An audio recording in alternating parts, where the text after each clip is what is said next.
আপনার শিল্পের সক্ষমতা তৈরি করতে গেলে আপনাকে স্ট্যান্ডার্ডাইজ করতে হবে। আপনি টয়োটা করোলা গাড়ি চড়বেন না, V8 চড়বেন না, প্রিমিও চড়বেন না, মার্সিডিজ চড়বেন না, BMW চড়বেন না, মাজদা চড়বেন না, এলিয়ন চড়বেন, এইভাবে আপনার দেশে কোনোদিনও গাড়ি শিল্প তৈরি হবে না। Sorry, it will be a fallacy. আপনাকে সাময়িক সময়ের জন্য বৈচিত্র্যকরণ করতে হবে। এত বৈচিত্র্য দিয়ে আপনার ইকোসিস্টেম বিল্ড হবে না। আমাদের অ্যাম্বিশন ডেফিসিট যদি এত বিশাল থাকে, $400 বিলিয়ন উপরের অর্থনীতি আমার, কেন আমি আমার ব্যয়ের উদ্বৃত্ত তৈরি করার জন্য সংগঠিত হতে পারবো না?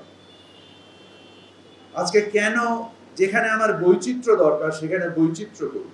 স্বাধীনতার পূর্বে আমাদের শিল্পের যে বৈচিত্র্য ছিল, এখানে কেমিক্যাল ইন্ডাস্ট্রি গড়ে উঠেছিল, এখানে কাগজ শিল্প গড়ে উঠেছিল, এখানে ইস্পাত শিল্প গড়ে উঠেছিল, এখানে কাঁচ শিল্প গড়ে উঠেছিল, এখানে টেক্সটাইল শিল্প গড়ে উঠেছিল, এখানে পৃথিবীর সর্ববৃহৎ পাটকল গড়ে উঠেছিল। স্বাধীনতার পরে আমাদের যে অ্যান্টি ম্যানুফ্যাকচারিং বায়াস তৈরি হলো, আমরা যে পিছিয়ে গেলাম, নিজস্ব সক্ষমতার উপরে ভিত্তি করে আগাতে হবে।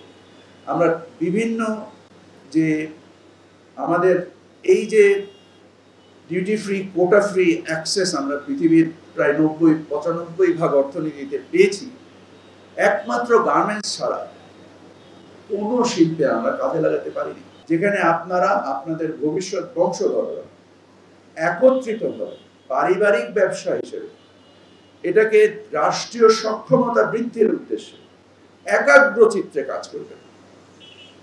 আমি আমার সক্ষমতায় আপনাদের সাহায্যে যত কিছু প্রয়োজন করার সর্বোচ্চ চেষ্টা করব, ইনশাআল্লাহ।